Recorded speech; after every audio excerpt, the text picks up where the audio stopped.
All right. The United Nations Security Council has convened a meeting at the request of Israel after a barrage of retaliatory airstrikes by Iran. The Iranian action comes after vowing to respond to a suspected Israeli airstrike in Damascus in Syria early April that killed senior leadership of its Revolutionary Guard. Let's take you live now there.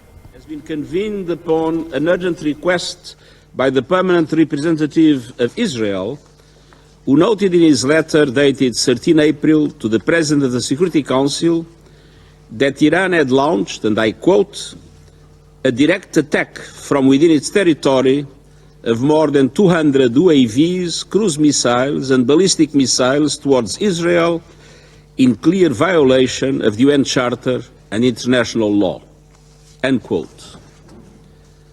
Yesterday, the permanent representative of the Islamic Republic of Iran also addressed a letter to the President of the Security Council stating that, and I quote, in the late hours of 13 April 2024, the Islamic Republic of Iran carried out a series of military strikes on Israeli military objectives, end quote. He stated that the action was taken, and I quote, in the exercise of Iran's inherent right to self-defense, as outlined in Article 51 of the Charter of the United Nations, and in response to the Israeli recurring military aggressions, particularly its armed attack on 1 April 2024 against Iranian diplomatic premises, end quote.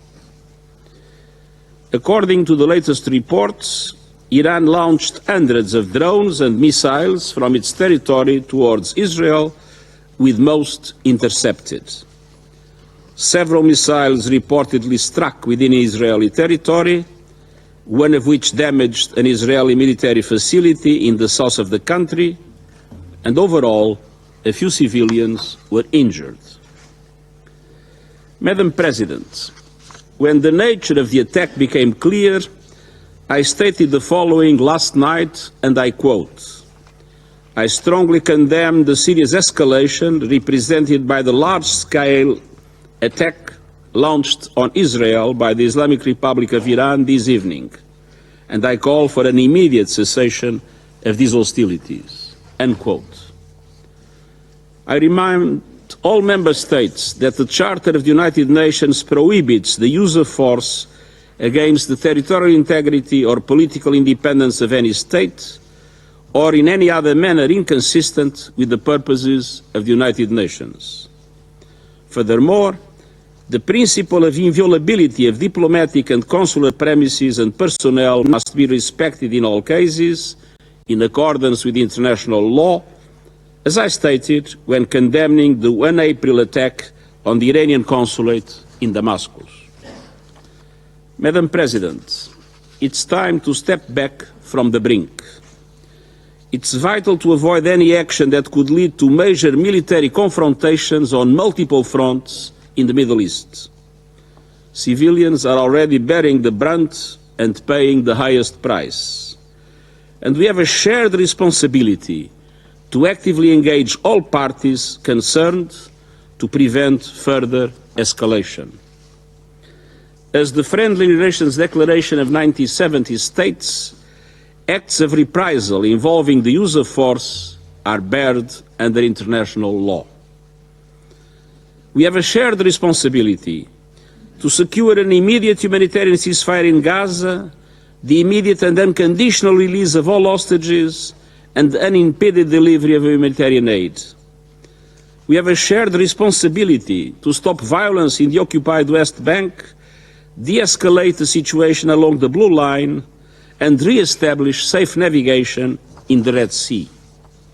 We have a shared responsibility to work for peace. Regional and indeed global peace and security are being undermined by the hour. Neither the region nor the world can afford more war. Thank you.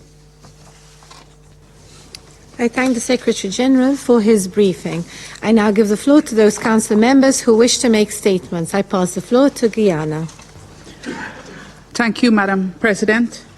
I thank Secretary General Guterres. All right, that is the UN Secretary General there, António Guterres, just giving his briefing when it comes to that emergency meeting which was called for by Israel. And that follows those attacks in which we saw last night by Iran.